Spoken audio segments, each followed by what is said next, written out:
on resumption of schools. Abulo Semuabu, yesterday on this program, you told us that the schools were never shut down. The federal government issued directives to the vice chancellors and pro-chancellors to go and reopen school. They immediately withdrew that memo and sent a counter one. I don't know, perhaps you have to guide us there. Yes, thank you very much. Good morning, Amicha, and good morning, listener. Day 228, we are still counting whether the court has ruled or not. The lecturers have not resumed, so pardon us if we keep counting for our dear students that are still at home. The federal government is ordering the universities to reopen, but the letter signed by a director of finance and accounts, Sam Onazi, was withdrawn yesterday again by the same director. And I said here, Amici, yesterday that are we not whipping up sentiment or trying to gather sympathy from the public as a government? Why? The schools were never shut, Amici. Lecturers withdrew their services and the schools were there. Was that we want the NUC to produce a memo or a circular directing schools to be shut because of ASUU strike? No, there's nothing like that. So why are you issuing a circular asking schools to resume based on the ruling of a court which has already been appealed by the same ASUU? So is it that this is contempt? This is contempt.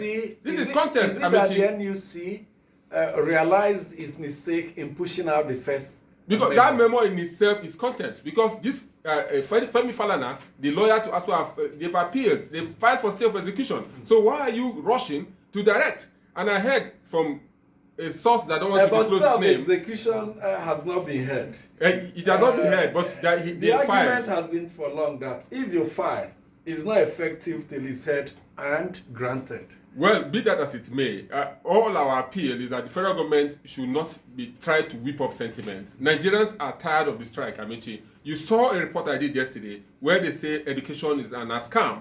And a teacher... That's the balance among among young people. And a teacher... And what does it mean? Education is scam, that is worthless. Worthless. That's the narrative they're trying to push out. But we must counter it. We must counter Education, to educate a man is to liberate that man. Yeah, and education remains the single most important action you can take on a human being. So we need to cut that phrase. That phrase must not grow beyond this ASUU strike. That's why we are begging the lecturers, consider the position of government. Yes, we know that government has not been fair in your demands. Please, consider the students as well. Reopen the universities. Then continue your negotiation by the side. That's my stand. Please reopen. Do within your lectures, then do continue your negotiation. The part of the federal government. The federal government, well, all of us are saying that pay them their salaries as a starting point, let them go back to classes. Because it's Amici is appalling to see a man and his wife who are lecturers and they've not been paid for 7 months. How are they feeding?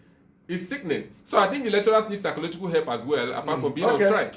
Yeah, Amici, good morning to you, good morning, listener. I think NUC was rather trying to help itself. Good enough, they realized what the mistake was. Because if the court gives an order, it is not within your jurisdiction to go and enforce the order. It's the court that has its ways, of going about that. So that is good that they actually realized that. Because my fear was if that directive was to be implemented, it meant that the VCs will open registers in all the schools for lecturers to come and sign. Those who don't sign, they will say they have sacked you.